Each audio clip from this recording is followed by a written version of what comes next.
A young man stands before a military review board, his dreams of becoming a fighter pilot crashing down as the doctor's words echo in the room. Too weak for G-forces, they declare. His body simply cannot handle the crushing pressure that comes with high-speed aerial combat. For most people, this would be the end of the story. But sometimes fate has other plans. What happens when the very person deemed too weak finds himself as the last line of defense against an enemy force threatening one of America's most important cities? What happens when 12 enemy aircraft bear down on Los Angeles, and the only thing standing between victory and catastrophe is someone who was told he'd never survive in a cockpit? This is the story of how physical weakness became spiritual strength, how rejection became redemption, and how one man's greatest limitation became his most powerful weapon. It's a tale that proves sometimes the most unlikely heroes are forged, not in spite of their weaknesses, but because of them. The year was 1942, and America had just entered World War II. The military needed every capable pilot they could find, but they had strict standards. Those standards were about to be tested in ways no one could have imagined. The morning sun cast long shadows across the recruitment center as 23-year-old James Morrison stepped out of the medical examination room. His hands trembled slightly, not from nerves, but from the crushing disappointment that weighed heavy on his chest. The doctor's words still rang in his ears like a death sentence to his dreams. "I'm sorry, son. Your cardiovascular system simply cannot handle the G-forces required for combat flying. We've seen cases like yours before. The blood doesn't circulate properly under extreme pressure. You'd black out during basic maneuvers, let alone in actual combat." James had dreamed of flying since he was 7 years old, watching barnstormers perform at county fairs across Kansas. His father, a mechanic who had worked on aircraft engines during the Great War, had filled his head with stories of aerial battles and the brave men who fought them. When Pearl Harbor was attacked, James was among the first to volunteer, certain that his destiny lay in the cockpit of a fighter plane. But destiny, it seemed, had other plans. The recruitment officer, a stern man with graying temples and a chest full of ribbons, looked up from James's file with something that might have been sympathy. "Listen, Morrison, just because you can't fly fighters doesn't mean you can't serve your country. We need mechanics, radio operators, ground crew. The war effort needs all kinds of people." James nodded politely, but inside something died. He had studied aircraft manuals until he could identify every plane in the sky by sound alone. He had built model aircraft since childhood, understanding their aerodynamics better than most trained pilots. His mechanical aptitude was exceptional, his reflexes were sharp, and his dedication was unquestionable. But none of that mattered if his body couldn't handle the physical demands of flight. Walking through the streets of Los Angeles, where he had traveled for the recruitment process, James felt like a failure. The city buzzed with wartime energy. Defense plants worked around the clock, and men in uniform filled every street corner. Everyone seemed to have a purpose, a role to play in the great struggle. Everyone except him. He found himself at Santa Monica Pier, staring out at the Pacific Ocean. Somewhere across that vast expanse, American forces were fighting and dying. Ships were being sunk, islands were being invaded, and the fate of the free world hung in the balance. And he, James Morrison, would be sitting safely at home because his heart couldn't pump blood fast enough when upside down in an airplane. The rejection letter in his pocket felt like it weighed 1,000 pounds. He pulled it out and read it again, though he had memorized every word. Physical disqualification for pilot training due to cardiovascular insufficiency under high G-stress conditions. The medical terminology made it sound so clinical, so final. But as James sat there, watching the waves crash against the pier, something began to stir within him. His grandfather had always told him that God never closes one door without opening another. Maybe his path to serving his country would be different than he had imagined, but that didn't mean it was any less important. The next morning, James found himself back at the recruitment center, but this time he wasn't looking at the pilot training booth. Instead, he approached the section dealing with ground crew and technical positions. If he couldn't fly the planes, maybe he could keep them in the air by maintaining them. The sergeant who interviewed him was a different man than the day before. Younger and more approachable. He looked over James's background and raised an eyebrow. "Says here you've got exceptional mechanical aptitude and you've been studying aircraft systems for years. That's exactly what we need for our aircraft maintenance crews." "I had hoped to fly," James admitted, feeling the need to explain his presence. "Son, let me tell you something," the sergeant said, leaning forward. "For every pilot in the air, we need 12 people on the ground to keep in there. Mechanics, fuel crews, armorers, radio technicians. The pilots get the glory, but without us ground pounders, they'd never leave the hangar. James signed his enlistment papers that afternoon, committed to serving as an aircraft mechanic with the Army Air Forces. It wasn't what he had dreamed of, but it was a way to contribute to the war effort. He would be assigned to train at a technical school before being posted to an operational base. The training was intense and comprehensive. James threw himself into his studies with the passion he had originally reserved for pilot training. He learned engine systems, hydraulics, electrical systems, and airframe maintenance. His instructors were impressed by his natural understanding of aircraft mechanics and his ability to diagnose problems that stumped other students. During his training, James befriended several other recruits who had also been rejected for various reasons. There was Tommy Chen, a second-generation Chinese-American who had been turned away due to racial prejudices that still existed in some quarters of the military. There was Roberto Silva, whose poor eyesight had disqualified him from pilot training, but whose steady hands made him an excellent mechanic. And there was David Kowalski, who stuttered when nervous, but could tune an aircraft engine better than men with twice his experience. Together, they formed an unlikely brotherhood of the rejected, but they were determined to prove their worth in their own way.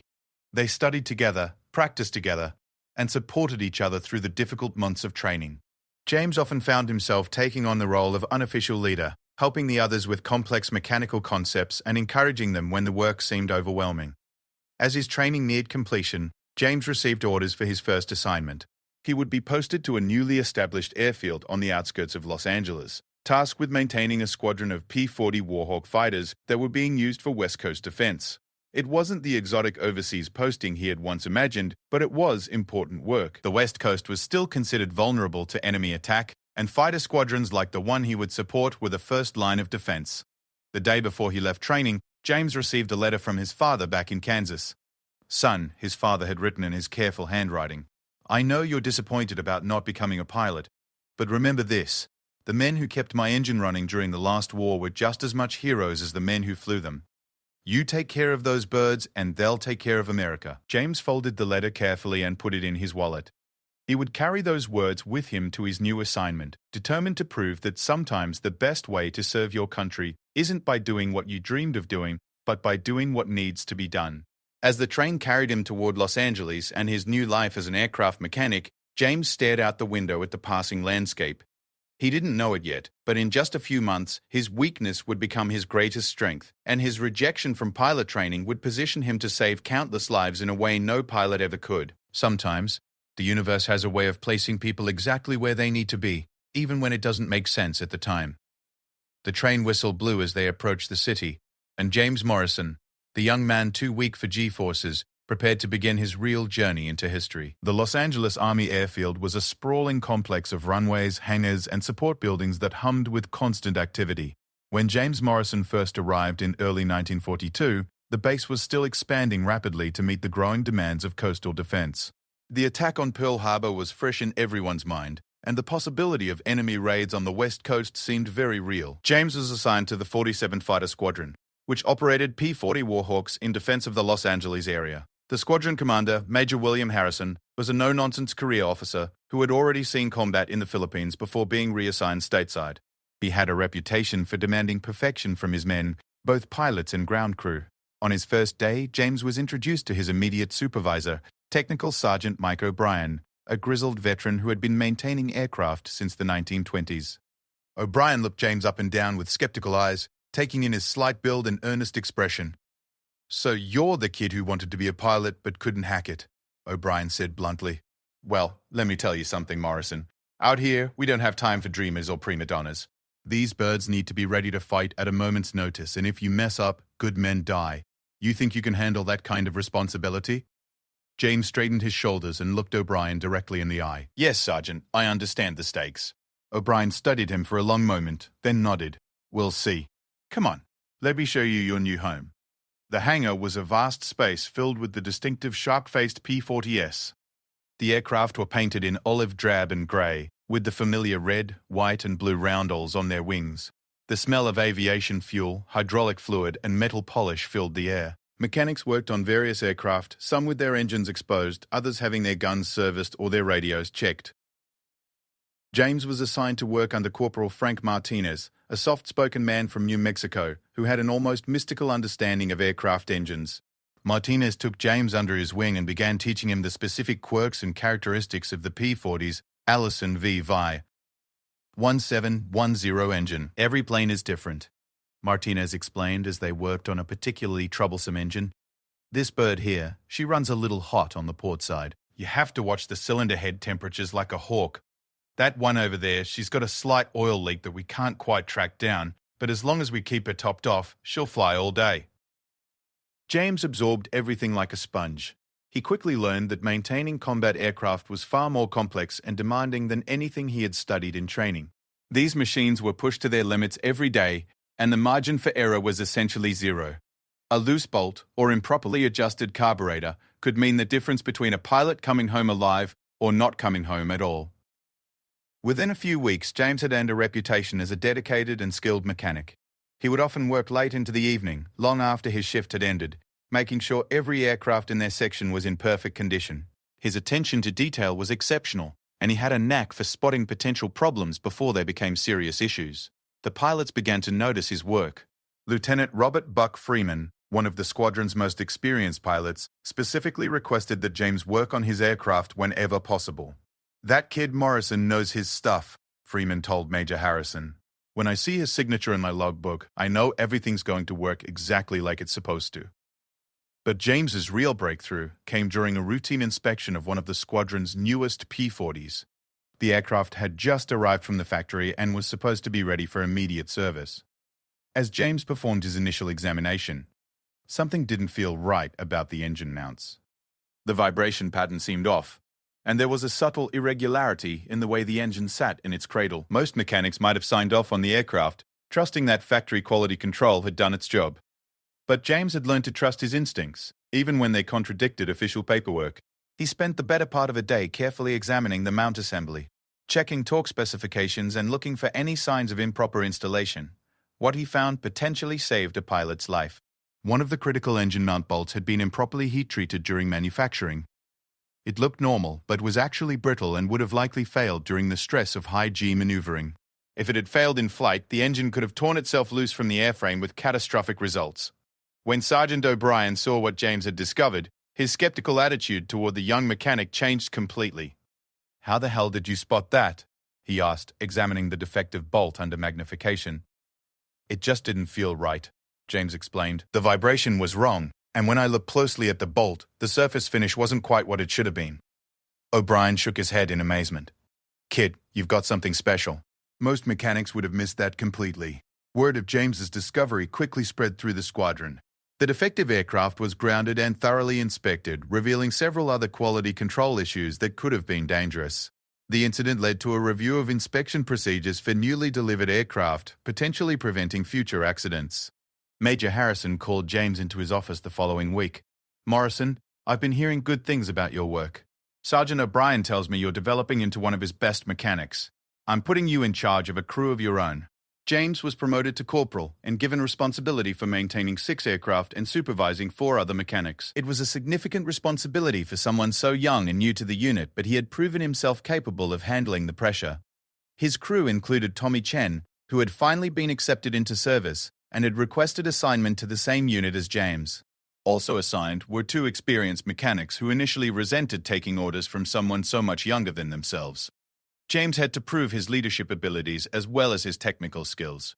He approached leadership the same way he approached aircraft maintenance, with attention to detail, respect for the equipment and the people involved, and an unwavering commitment to excellence.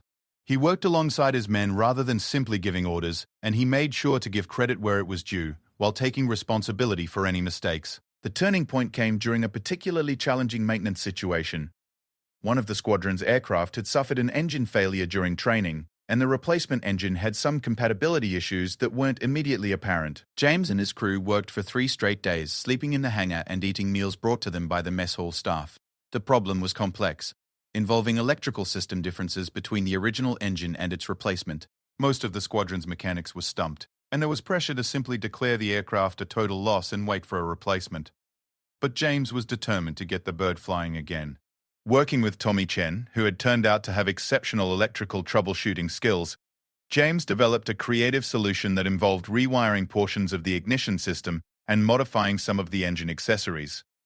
It was technically challenging work that required both mechanical and electrical expertise. When they finally got the engine running smoothly and passed all its test runs, even the skeptical mechanics had to admit that James Morrison knew what he was doing. More importantly, they respected the way he had led the effort, never making anyone feel stupid for not understanding something, and always being willing to explain his thinking. As 1942 progressed and the war intensified, James and his crew maintained their aircraft with increasing skill and efficiency.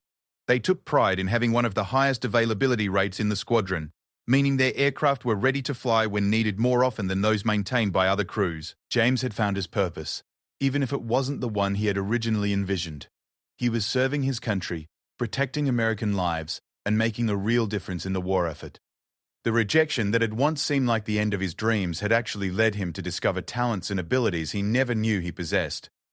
But as the end of 1942 approached, events were developing that would test James Morrison and his abilities in ways he could never have imagined. The enemy was planning something that would bring the war directly to American shores. And the young mechanic who was too weak for G-forces would soon find himself facing a challenge that would require every bit of skill, courage, and determination he possessed. The winter of 1942 brought an unusual tension to the Los Angeles Army airfield. Intelligence reports had been filtering in for weeks about increased Japanese submarine activity off the California coast, and there were persistent rumors of enemy aircraft carriers operating in the Eastern Pacific. The attack on Pearl Harbor had demonstrated that the enemy was capable of long-range operations, and military planners were taking no chances with West Coast defenses. James Morrison had settled into his role as crew chief with remarkable success. His team of mechanics had developed a reputation throughout the squadron for their meticulous work and quick turnaround times. The pilots trusted them completely, and even Major Harrison had begun to rely on James's judgment when it came to aircraft readiness and maintenance scheduling. On the morning of February 15, 1943, James arrived at the hangar earlier than usual. He had been having trouble sleeping lately, troubled by a recurring dream where enemy aircraft appeared over Los Angeles while American fighters sat grounded due to mechanical problems. It was an irrational fear, he knew, but it drove him to double and triple check every aircraft under his care. The morning inspection routine was something James had perfected over the months. Each aircraft was examined systematically, from propeller hub to tailwheel. Engine oil levels were checked, tire pressure verified, control surfaces tested for proper movement, and radio equipment given operational checks. It was tedious work, but it was the kind of attention to detail that kept pilots alive. As James worked his way through the line of P-40s, he noticed that Tommy Chen seemed unusually quiet. The young Chinese-American mechanic was normally talkative during the morning routine, sharing stories about letters from home or discussing technical problems he had solved the previous day. This morning, however, he worked in silence with a troubled expression. "What's eating you, Tommy?" James asked during a brief break. Tommy glanced around to make sure they weren't being overheard, then pulled James aside. "My uncle works down at the harbor," he said quietly. "He called me last night. Says there's been a lot of unusual activity. Coast Guard boats going out at odd hours, Navy ships changing their patrol patterns. Something's got them spooked." James frowned. Rumors and speculation were constant on military bases, but Tommy's uncle was a reliable source who had connections throughout the Los Angeles maritime community. If he was concerned, there was probably good reason. "Did he say what kind of activity?" James asked. "Submarine sightings. At least 3 confirmed contacts in the last week. And yesterday, a fishing boat captain reported seeing what looked like aircraft flying very low on the horizon. But when the Coast Guard investigated, they couldn't find anything." The conversation was interrupted by the arrival of Sergeant O'Brien, who was carrying a clipboard and wearing the expression he reserved for serious business. "Morrison, Chen, front and center," he called out. They gathered around O'Brien, along with the rest of the maintenance crew. The sergeant's weathered face was more serious than usual as he looked over his assembled mechanics. "Orders from the squadron commander," O'Brien announced. "Effective immediately, we're moving to Condition 2 readiness. That means every available aircraft needs to be fueled, armed, and ready to launch within 15 minutes of receiving orders. No exceptions." Condition 2 was one step below full combat alert. It meant that enemy action was considered possible within the next 24 to 48 hours. James felt his stomach tighten. The theoretical had suddenly become very real. "Sergeant," James spoke up, "what about aircraft number 47318? She's been having intermittent radio problems. We traced it to a bad connection in the antenna feed, but the replacement part won't be here until next week." O'Brien consulted his clipboard. "Fix it. Use whatever you have to. Cannibalize another bird if you have to. but I want every P-40 on this field ready to fight. The next several hours were a blur of intense activity. James's crew worked with focused determination to address every mechanical issue, no matter how minor. The radio problem in aircraft 318 was solved by carefully removing a serviceable antenna assembly from a damaged aircraft that was already grounded for major repairs. It was delicate work that required disassembling portions of both aircraft, but James and Tommy managed to complete the swap without damaging either radio system. By late afternoon, James was able to report to Sergeant O'Brien that all 6 aircraft under his care were fully mission-ready. The other maintenance crews were still working on various problems, but James's team had finished first, as usual. "Outstanding work," O'Brien said, making notes on his status board. "Take a break, grab some chow, but stay close. Something tells me this is going to be a long night." As the sun set over Los Angeles, the base took on an eerie quality. Floodlights illuminated the flight line, and armed guards patrolled the perimeter with increased vigilance. The pilots had been briefed and were remaining in the squadron ready room, playing cards and trying to maintain normal conversation despite the obvious tension. James found himself walking the flight line one more time, checking each aircraft under his care. It had become a ritual, a way of ensuring that he had done everything possible to keep the machines and their pilots safe. The P-40s sat silent in the California evening, their shark-painted noses pointing toward the runway, ready to leap into action at a moment's notice. At approximately 9:30 p.m., the base's air raid sirens began to wail. The sound cut through the evening air like a knife, and every person on the base immediately knew what it meant. This was not a drill. The enemy was coming. James was in the hangar when the siren started, performing a final check on some engine tools.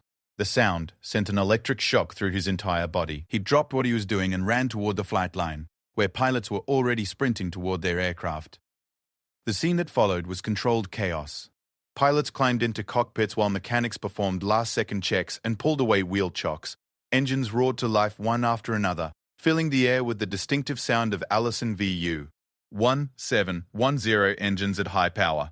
Blue exhaust flames danced in the darkness as pilots ran through their pre-flight checks at record speed. But something was wrong. As James watched the launch sequence unfold, he could see that not all the aircraft were starting normally. 3 P-40s in the far section of the flight line were having engine problems.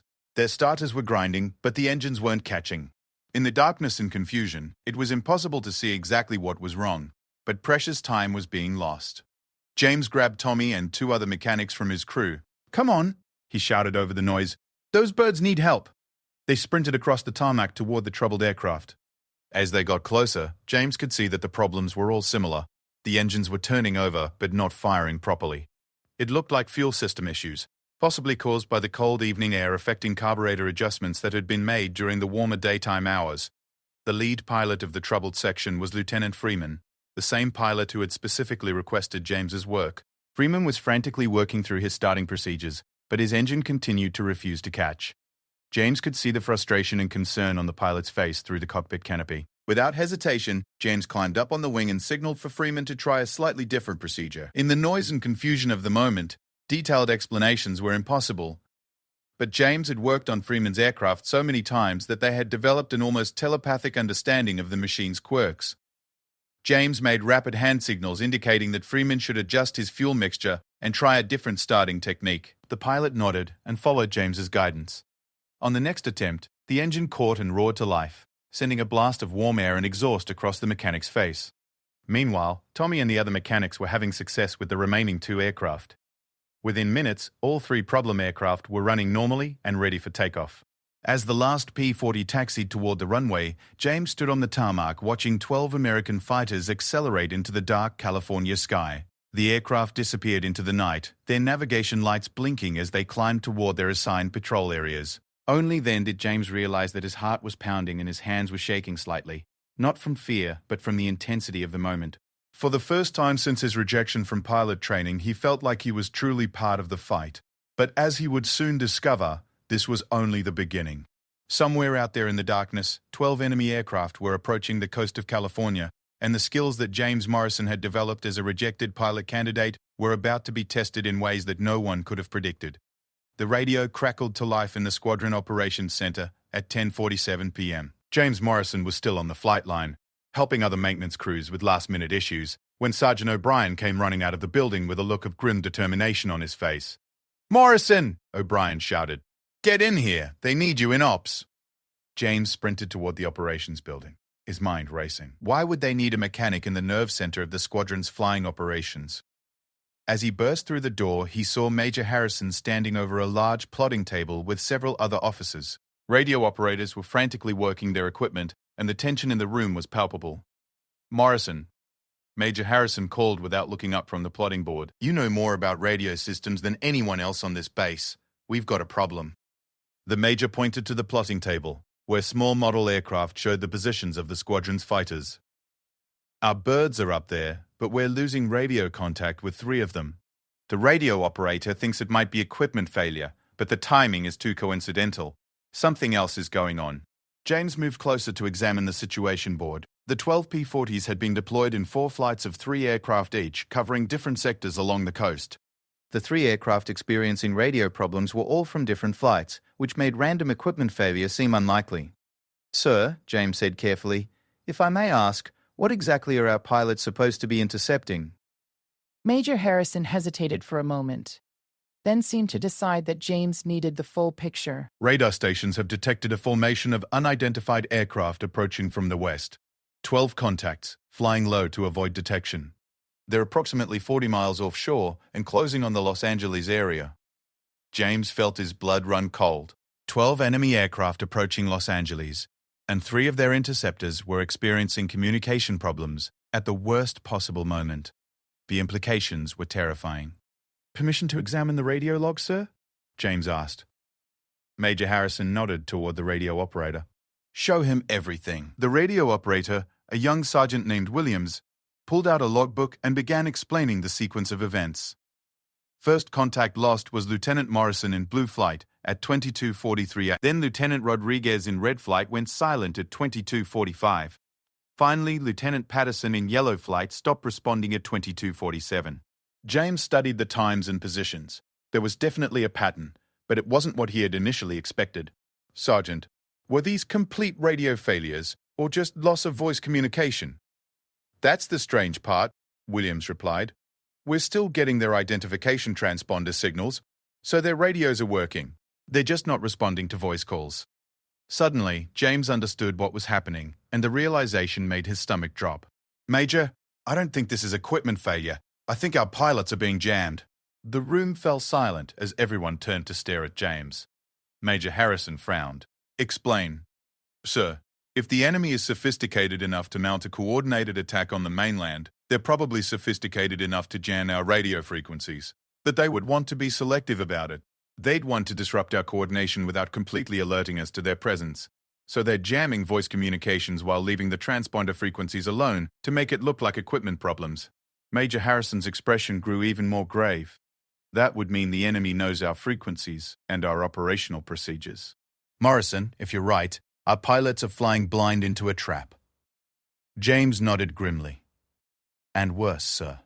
If the enemy is jamming 3 of our aircraft selectively, they're probably doing it to create gaps in our defensive coverage.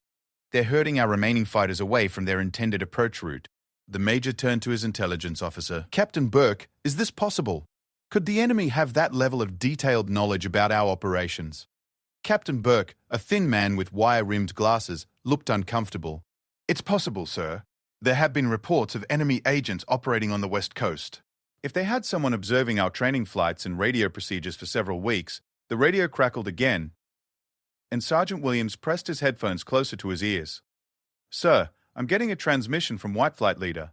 He's reporting visual contact with unidentified aircraft bearing 270 degrees, approximately 20 miles offshore." Major Harrison moved to the plotting table and began calculating intercept courses. But James could see the problem immediately. With 3 flights partially blinded by jamming, the remaining American fighters would be outnumbered and potentially outmaneuvered. "Major," James said urgently, "we need to get those jammed aircraft back in communication, or this whole interception could fail." "How do you propose we do that, Corporal?" Major Harrison asked. "We can't exactly fly up there and fix their radios." James thought frantically. There had to be a solution. His mind raced through everything he knew about radio systems, frequency management, and communication procedures. Then, suddenly, he had an idea. "Sir, what if we change our transmission frequency?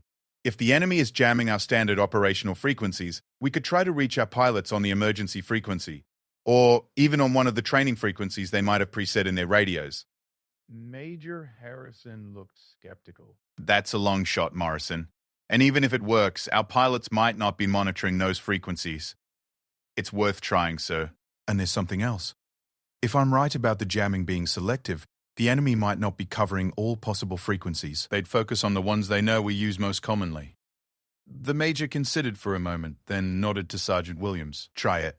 Start with the emergency frequency. Williams began transmitting on the emergency frequency, calling for any aircraft experiencing communication difficulties to respond. For long minutes, there was nothing but static. Then, faintly, a voice crackled through. Base, this is Blue 2. We can barely hear you. Our primary frequency has been nothing but noise for the past 10 minutes. James felt a surge of hope. That's Lieutenant Morrison, sir. He's one of our best pilots. Major Harrison grabbed the microphone. Blue 2, this is base. Switch all flights to emergency frequency immediately. Primary frequency is compromised. Repeat. Primary frequency is compromised. One by one, the missing aircraft began checking in on the emergency frequency. The jamming was still affecting some transmissions, but they now had basic communication with all 12 fighters. But as the picture became clearer, the situation looked increasingly desperate. The enemy formation had split into 3 groups and was approaching from multiple directions. The American fighters were outnumbered in each sector, and the enemy aircraft appeared to be faster and more maneuverable than the P-40s. Base, this is Red Leader, came a tense voice over the radio. I've got visual on 4 enemy aircraft, type unknown. They look like nothing I've ever seen before. Request permission to engage. Major Harrison looked at James with an expression that mixed respect with worry. Morrison, you've been right about everything so far. What do you think is going to happen next? James studied the plotting board, trying to think, like both a tactician and a mechanic. Sir, if I were planning this attack, I'd want my fastest aircraft to engage our fighters and keep them busy while my bomb-laden aircraft approach the target from a different direction. The question is, what's their target? Captain Burke had been working with a map of the Los Angeles area, marking critical installations. Could be the aircraft factories, the port facilities, or even downtown Los Angeles itself. Any of those targets would be devastating to civilian morale and war production. As they spoke, reports continued coming in from the fighter pilots. The enemy aircraft were indeed engaging the P-40s, but their tactics were strange. They seemed more interested in drawing the American fighters away from certain areas rather than shooting them down. Major? James said suddenly, I think I know what they're doing. This whole air battle is a diversion. They're using their fighters to pull our aircraft out of position while their real strike force approaches the target from an unexpected direction. Major Harrison grabbed the radio microphone. All flights, this is base. Be advised, enemy may be attempting to draw you away from primary target. Do not pursue enemy aircraft beyond 15 miles from shore, but it might already be too late. As James watched the plotting board, he could see that the American fighters were being systematically pulled westward, away from the coast. And somewhere in the darkness, the real enemy strike force was probably approaching their target unopposed. The young mechanic who had been rejected for being too weak for G-forces found himself at the center of a desperate battle for the defense of American. His understanding of aircraft systems and tactical thinking was proving more valuable than anyone had imagined. But the most critical moments of the battle was still to come, and James Morrison was about to face challenges that would test not just his technical knowledge, but his courage, his judgment, and his ability to make split-second decisions under impossible pressure. At 11:23 p.m., the truth became devastatingly clear. A coast watcher stationed at Point Dume called in a frantic report of aircraft flying extremely low over the water, heading directly for Los Angeles harbor. These were not the same aircraft that had been engaging the P-40s 20 miles offshore. This was the real attack force, and they had used the diversion perfectly. James Morrison watched Major Harrison's face go pale as the report came in. The squadron's fighters were still engaged with enemy aircraft far to the west, exactly as the enemy had planned. Los Angeles harbor, with its crucial shipbuilding facilities and naval installations, was virtually defenseless. How long until our fighters can break off and return? Major Harrison demanded. The operations officer checked his calculations. At least 20 minutes, sir. By then, the enemy will have completed their attack and be heading back to sea. James felt his heart pounding as he studied the situation. 20 minutes was too long. The enemy had planned this perfectly, using superior tactics and intelligence to outmaneuver the American defense. Unless someone could think of something fast, the attack would succeed. "Major?" James said suddenly. "What about the reserve aircraft?" Major Harrison shook his head. "We don't have any reserve aircraft, Morrison. Every flyable P-40 is already airborne." But James was thinking of something else, sir. "What about aircraft 47290? She was pulled from the flight schedule yesterday due to radio problems, but the engine is perfectly good. I was planning to fix the radio tomorrow." "One aircraft against an entire enemy strike force?" Major Harrison looked at James as if he had lost his mind. "That's suicide!" James knew it sounded crazy, but an idea was forming in his mind. "Sir, what if we don't need to shoot them all down? What if we just need to disrupt their attack formation and force them to abort their mission?" Major Harrison stared at James for a long moment. "Morrison, even if that aircraft was ready to fly, we don't have a pilot. Everyone qualified is already in the air." The words hung in the air like a challenge. James had never mentioned to anyone on the base that he had actually completed most of pilot training before being medically disqualified. He had logged over 40 hours in training aircraft and was fully qualified to fly single-engine fighters, at least in terms of knowledge and skill. The only question was whether his cardiovascular system could handle combat maneuvering. "Sir," James said quietly, "I might know someone who could fly it." Major Harrison's eyes narrowed. "What are you talking about, Morrison? I completed pilot training, sir. All of it, except the final medical clearance. I was disqualified for G-force tolerance, not for lack of flying ability." The operations center fell silent. Everyone was staring at James with expressions ranging from shock to disbelief. Major Harrison's face cycled through several emotions before settling on grim calculation. "Morrison, even if you could fly that aircraft, you just said yourself that you can't handle high-G maneuvering. Combat flying isn't like training exercises. One blackout during a critical moment, and you're dead." James had been thinking about this exact problem during the long months since his rejection. "Sir, what if I don't need to dogfight? What if I just need to make one pass through their formation and disrupt their attack? I wouldn't need to maneuver hard enough to black out." Captain Burke spoke up from across the room. "Major, according to the Coast Watch's report, the enemy formation is flying very low and tight to avoid radar detection. A single aircraft diving through their formation from above might cause enough disruption to break up their attack." Major Harrison was clearly torn. The plan was desperate and dangerous, with little chance of success, but it was the only option they had. "How long would it take you to get that aircraft ready?" the major asked. James was already mentally running through the checklist. 15 minutes, sir. The engine's been kept warm, and all the systems except the radio are operational. I'd need help with fueling and arming." Major Harrison made his decision. "Do it. Sergeant O'Brien, get every available mechanic to help Morrison. I want that aircraft ready to launch in 10 minutes, not 15. The next few minutes were a blur of frantic activity. James ran to aircraft 47290 while O'Brien marshaled every mechanic on the base. The P-40 had been sitting in the hangar with its cowling panels removed for radio maintenance, but the engine was indeed ready to run. Tommy Chen and Frank Martinez worked with practiced efficiency to reinstall the cowling panels, while other mechanics checked fuel levels and loaded ammunition. James went through the pre-flight inspection faster than he had ever done before, but without skipping any critical items. As they worked, reports continued coming in from the coast watchers. The enemy formation was now less than 10 miles from Los Angeles Harbor and maintaining their low-level approach. Time was running out. "Morrison," Sergeant O'Brien called out. "Aircraft's ready, fuel's topped off, guns are loaded, engine's been warmed up and checked. She's as ready as we can make her." James climbed into the cockpit of the P-40, and suddenly the reality of what he was about to attempt hit him. He was going to fly alone into combat against an entire enemy formation, in an aircraft with no working radio, with a physical condition that made high-G maneuvering potentially fatal. But as he strapped himself in and began the engine start sequence, James felt something unexpected. Instead of fear, he felt a sense of calm determination. This was what he had trained for, what he had dreamed of. The fact that he was doing it under circumstances no one could have imagined didn't change the fundamental truth.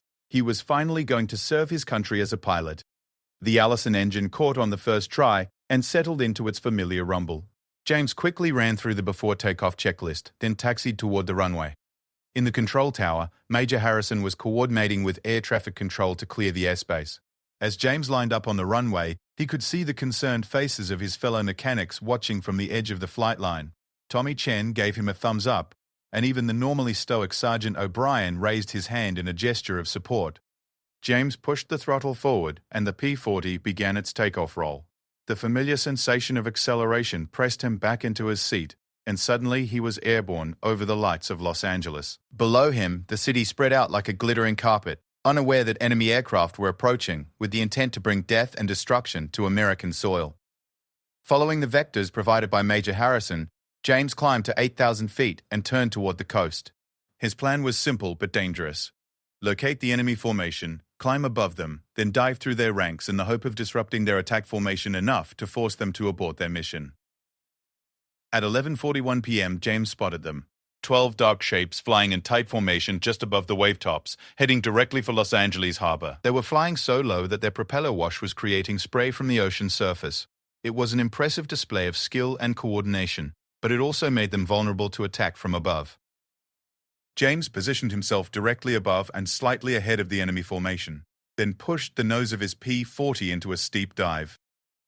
The airspeed indicator rapidly climbed past 300 miles per hour as he plummeted toward the enemy aircraft. As he dove, James could see the enemy pilots becoming aware of his presence. The tight formation began to spread out, and several aircraft started evasive maneuvers. This was exactly what he had hoped for. Even if he didn't shoot down a single enemy aircraft, he was forcing them to break their attack formation. At the last possible moment, James pulled out of his dive and flashed through the enemy formation at tremendous speed. The G-forces from the pullout caused his vision to grey around the edges, but he managed to maintain consciousness. More importantly, his single pass had scattered the enemy formation completely. Some of the enemy aircraft attempted to pursue him, but James had the advantage of altitude and speed. He climbed back toward the coast, hoping that he had done enough to disrupt the attack. Behind him, he could see the enemy formation trying to regroup, but their tight coordination was gone. As James leveled off and headed back toward base, he heard the sound of other aircraft engines approaching from the east. The squadron's P-40s were finally returning from their engagement with the diversionary force. The timing was perfect. The enemy strike force, disrupted and scattered by James's attack, now found themselves facing a full squadron of angry American fighters. What followed was a running battle that stretched from Los Angeles harbor to the open ocean. The enemy aircraft, no longer able to maintain formation and carry out their coordinated attack, were forced to fight individually for survival. Several were shot down, while others jettisoned their bombs harmlessly into the ocean and fled westward. James landed back at the base at 12:17 a.m., his hands shaking slightly from the aftereffects of adrenaline and G-force stress. As he taxied back to the flight line, he could see the entire ground crew waiting for him. When he climbed out of the cockpit, he was immediately surrounded by mechanics, pilots, and officers, all wanting to know what had happened. Major Harrison pushed through the crowd and gripped James's shoulder. "Morrison, I've just received reports from the returning flights. The enemy attack has been completely disrupted. Several aircraft shot down, the rest fled without completing their mission. Los Angeles harbor is safe." As the crowd began to disperse and the excitement died down, James found himself standing alone with Tommy Chen and Sergeant O'Brien.